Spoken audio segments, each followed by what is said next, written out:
Okay, I'll start off. Hi, Hi. my name is Cassandra from theyoungfolks.com. Hello. Nice to meet you. First of all, you're awfully charming.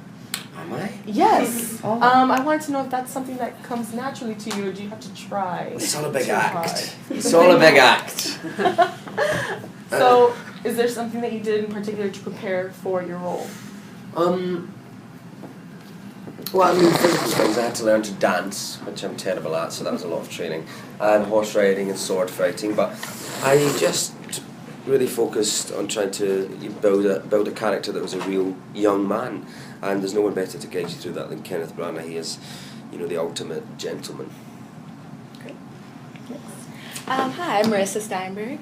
I was wondering, how were you able to craft your role differently than other Cinderella movies that were previously made? How were you able to make your role as the prince different? Well, I think because he's so well written in this piece. In the original animation, he's only got 2 or 3 scenes, and we don't even get to know his name. Whereas in this version, we get to see him as a son, and as a soldier, and as a friend, as well as a prince to Cinderella. But I think that's what's so good about this version, is that he is a real character, he's a real young man, and not an idea or a concept. I'm Jana Nagasi from Gazeta Brazilian News. What's your first interaction with Lily? First interaction with Lily was in Pinewood in the studios, and she was having a costume fitting. I think I just had my hair dyed, so I kind of was all scraggly, and she was like half dressed, and I heard she was in the building and I wanted to go meet her, so I kind of ran down to meet her, and then we had this kind of weird half dressed wet hair hug. And then we turned around and we're looking in a mirror, and it was me and Lily, and we're looking like, okay, well that's the Prince of Cinderella. Oh, okay. So it's kind of weird, That's awesome. Awkward. but good. Oh, me. Okay. Here you play Prince Charming, and you're going to be playing Romeo in Romeo and Juliet on the West End, which are like 2 of the most iconic romantic male leads ever. No pressure. Well, what's it? How do you is that daunting to get those roles, and how do you go about I don't know, taking on the role? Yeah, it was like getting this part. I was terrified. 'Cause everyone's got an idea of the prince, and I don't want to let people down. But I don't know. I just I really liked this piece. I really liked the message behind it, and that kind of took away my anxiety and stuff that I had with it. And as I said before, there's nothing better than having Kenneth Branagh guide you through something. He really gave me a lot of confidence on set, and I think that's because he's also an actor. He understands not only kind of the pressure of playing a leading role in my first big film, but taking on a character that lots of people already own before you do, and he really kind of gave me confidence and allowed me to play. I think your character, if it had been from a modern standpoint, would have been more cocky in the way he first introduced himself. Mm-hmm. But I love how the prince sort of plays himself down. Mm-hmm. What do you think is the message? Some of us are going to be writing for college readers. What do you think the message should be for boys of this era about how they should present themselves when they're first meeting a potential love interest? Be honest, without telling them your title. And be open. I think that's what's so good in that first scene, is they're both open. It's like their eyes are wide open to each other. And they're respectful, and I think he is a little cocky in that scene, but not too much.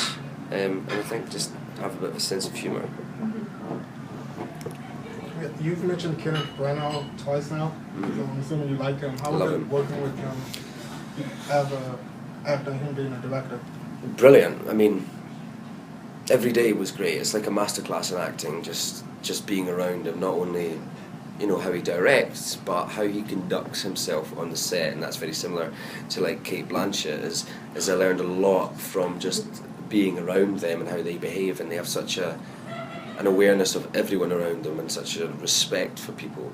I learned a lot off camera watching those people. You didn't have a lot of interaction with Kate Blanchett on the scene. Did you want more interaction with her? Yeah, we had more interaction, obviously, off camera, because we don't do much on camera. Didn't get a lot to do with her, sadly, because she's such a wonderful actress, but I was thrilled to have the little scenes that I did get with her.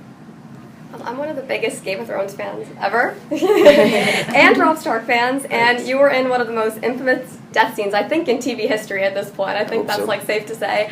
What was your favorite or like craziest reactions you got after it first aired? Because I know my Facebook blew up. That's all I saw for like at least 3 days. I loved the videos that people would video of their friends because they knew it was coming, and I love them because the camera's shaking because they are laughing like this is so good, and they're like whoa. So that was my favorite. Was all the kind of shaking, laughing videos. Yeah, those are great. Bouncing off of that again, I'm sorry. This isn't the first time you play royalty, obviously. So, is there something that you took from your previous role in Game of Thrones that you used as playing Prince Kit? There's not a lot of parallels, but there's one thing that I did kind of transfer over, which is they're both young men who have responsibilities and duties thrust on them that they didn't ask for, and that's kind of a weird. A unique mind frame to be in a place where you've not asked for anything but you have a duty and an obligation. So that was kind of something that they have parallels there, but that's kind of where they ended. That's it. Yeah.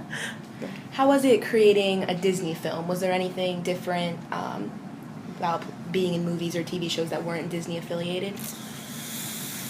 I don't know, I can only relate it to like being, doing this Disney film compared to an HBO TV series, and, the biggest thing is time. The amount of time it took to shoot this movie is the same amount of time it takes us to shoot 10 episodes of Game of Thrones.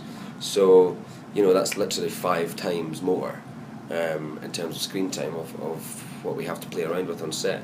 I mean, they're both big, epic things, and this was epic being on set. But just very different. Yeah. Do you have any Disney character? Aladdin's my favorite. Yes, Aladdin me is too. the best, right? Yes, Yeah. that's my favorite. Need to make that a film. Yes. Try and Will get you it. do that one? I'll have to get, as long as I don't have to sing. No promises. All right. Can you talk a bit about what it was like to film the dance scene that was so magical? I mean, it was. That set, we didn't use CGI, so that set was built. It was this massive ballroom with no fake walls. It was all real. We had 2,000 lit candles. All the chandeliers were handmade and brought in from Rome, and they're huge. We had a full orchestra playing. And Ken did something really great for me and Lily a lot of the time, which was we did many takes where Lily would come in at the top of the stairs as Cinderella and walk down and meet me on the dance floor, and we'd talk. We'd start the dance, and we'd continue into the next dance, and then we'd exit. So we played it out like almost like a piece of theatre rather than starting with film. And that was really great because you kind of got caught up in it completely. You felt like you were in this fairy tale, and the music starts and the lights go down, and it's like you get swept up in it. Was it hard to maneuver around the dress? Yeah. There's like 3 of us in this relationship. There's Prince, Cinderella, and the dress. Those are literally my thoughts the entire time. It's Like, how is he dancing with that dress? You have to learn to ski, basically. You can't lift your feet or you tread on it, so you have to kind of ski your way around the dance floor to not. Talking about her dress, visually this is probably one of the most breathtaking movies I've ever seen. And some of your costumes look rather confining. They were. It was like some of them were like an oven because everything's so tight and like no heat can escape, so you're just kind of slowly cooking from the inside. But what Sandy Pell did so well, and this is what I talked to her a lot about when we were starting the movie and getting these costumes ready, was trying to retain a sense of masculinity within this prince. And I think if the costumes had gone wrong, he could appear wet or foppish, and actually I wanted to kind of remember that he's a soldier and he's been at war. And Sandy's great because she does these really intricate, detailed costumes, and elaborate too, but they're all rooted in functionality.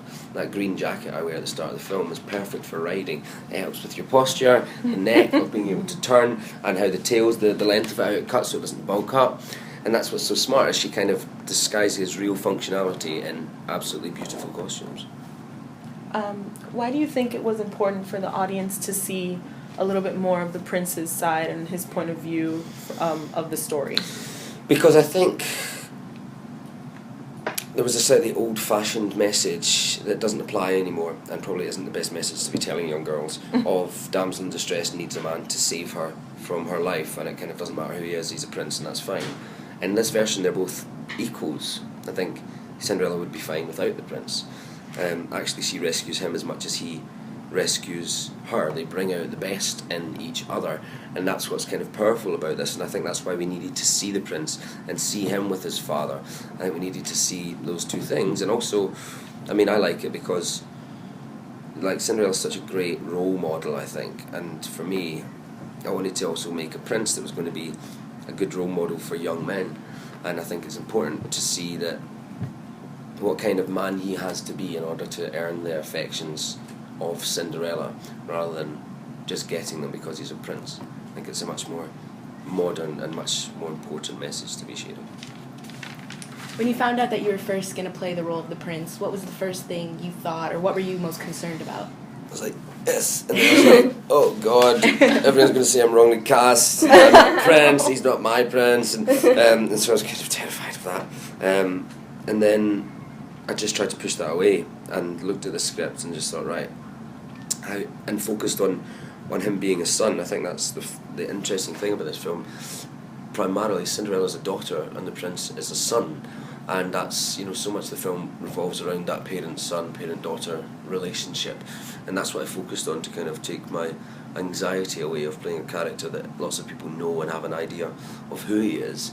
I focused on just trying to make a son before anything else. Excuse me, guys, one more minute. Can you tell us about any other upcoming projects you have? Bastille Day, a film I'm doing 2016 with Idris Elba, which is set modern day. It's nice to be in jeans and t-shirt for a change. And yeah, like unlike most of the other characters that I've played, this one doesn't have a good moral compass at all. He's a street rat, he's a pickpocket.